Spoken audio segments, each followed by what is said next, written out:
तर मित्रांनो, बांधकाम कामगार योजनेअंतर्गत लोकांना ह्या 7 वस्तू दिल्या जात होत्या, पण आता नवीन जी-आर आलेला आहे। त्या जी-आरमध्ये आपल्याला 10 वस्तू मिळणार आहेत। काय जी-आरचा म्हणणं आहे, कशा पद्धतीने जी-आर काढलेला आहे, सर्व गोष्टी आपण या व्हिडिओमध्ये बघणार आहे। पण त्याच्या आधी जर मित्रांनो तुम्ही जर आपल्या टेक्निक मराठी चॅनलवरती नवीन असाल तर आपल्या टेक्निक मराठी चॅनलला सबस्क्राइब 100% करा। तर कशा पद्धतीने जी-आर आहे हा बघूया आपण आपल्या स्क्रीनवरती। तर मी जी-आर डाउनलोड केलेला आहे। इथं बघू शकता जी-आर आहे महाराष्ट्र शासनचा, महाराष्ट्र इमारत व इतर बांधकाम कामगार कल्याणकारी मंडळाकडील नोंदणीपात्र बांधकाम कामगारांना अत्यावश्यक संच म्हणजे इसेन्शियल किट पुरवण्याच्या सुधारित योजनेस शासन मान्यता देण्याबाबत, म्हणजे आपल्याला नवीन जी-आर हा दिलेला आहे। जी-आरची तारीख बघू शकता 18 जून 2025 आहे। याच्यामध्ये बांधकाम कामगारचा नियम हा 1996 साली काढला होता, त्याच्या पद्धतीने हे परिपत्रक आहेत। त्यानंतर बघू शकता प्रस्तावना आहे, ही जी योजना आहे ती 96 साली लागू केली ती कोणाला, इमारत व इतर बांधकाम कामगार यांना बांधकाम कामगारांची सुरक्षा, आरोग्य व कल्याणकारी योजनांची अंमलबजावणी केली जाते। ठीक आहे, तरी बांधकाम कामगारांच्या सुरक्षेसाठी आणि त्यांच्या कल्याणकारी योजनेसाठी। ठीक आहे, तर बघू शकता खाली 2007 साली प्रसारित करण्यात आला होता, म्हणजे त्यांना योजना ही चालू करण्यात आली होती। आता खाली बघू शकता 2025 साली 26/3 म्हणजे मार्चमध्ये राज्याची बैठकीत ठराव पारित करण्यात आलेला आहे, म्हणजे हा 2025 साली 3ऱ्या महिन्यामध्ये ठराव करण्यात आला होता।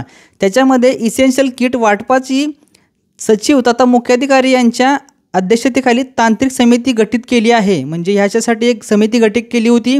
आणि ह्याच्यामध्ये आपल्याला सगळ्या गोष्टी ह्या मिळणार आहेत, त्या कोणकोणत्या आहेत बघू शकता। शासन निर्णय काय आहे, इमारत व इतर बांधकाम कामगार कल्याणकारी मंडळाकडील नोंदीत सक्रिय म्हणजे जीवित चालू असणारी नोंदणी बांधकाम कामगारांना अत्यावश्यक संच इसेन्शियल किट पुरवणे व सुधारित योजनेसाठी खालील अटींच्या अधीन राहून प्रशासकीय मान्यता देण्यात येत आहे। खाली आपल्याला योजनेच्या अटी व शर्ती दिलेल्या आहेत। मंडळाकडील नोंदीत सक्रिय म्हणजे जीवित बांधकाम कामगार योजनेचा लाभ घेण्यासाठी पात्र राहतील।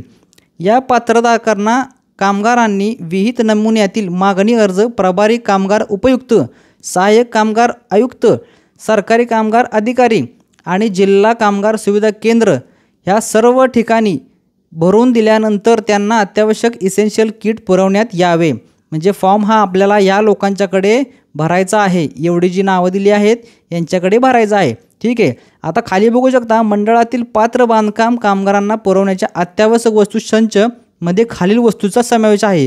ह्या गोष्टी आपल्याला मिळणार आहेत आपल्याला या योजनेअंतर्गत। बघू शकता 10 वस्तू आहेत।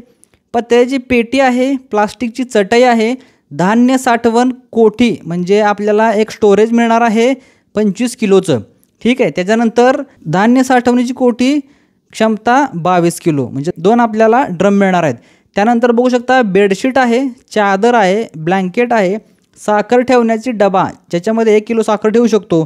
त्याच्यानंतर चहा पावडर ठेवण्यासाठीचा डबा अर्धा किलो ठेवू शकतो। त्याच्यानंतर पाण्याचा वॉटर प्युरिफायर, ठीक आहे, 18 लिटर क्षमतेचा वॉटर प्युरिफायर मिळणार आहे। अशा पद्धतीने ही जी आहे ती योजना काढलेली आहे। याच्यामध्ये 10 वस्तूंचा समावेश केलेला आहे। खाली तुम्ही पूर्ण बघितलं तर पूर्ण हा जी-आर आहे, तुम्ही पॉज करून बघू शकता व्हिडिओला। तर व्हिडिओ हा महत्त्वपूर्ण होता मित्रांनो। व्हिडिओ आवडला असेल तर लाईक करा आणि आपल्या टेक्निक मराठी चॅनलला अशाच व्हिडिओ बघण्यासाठी सबस्क्राईब पण करा। भेटूया मित्रांनो पुन्हा एकदा नवीन व्हिडिओमध्ये, तोपर्यंत जय हिंद, जय महाराष्ट्र।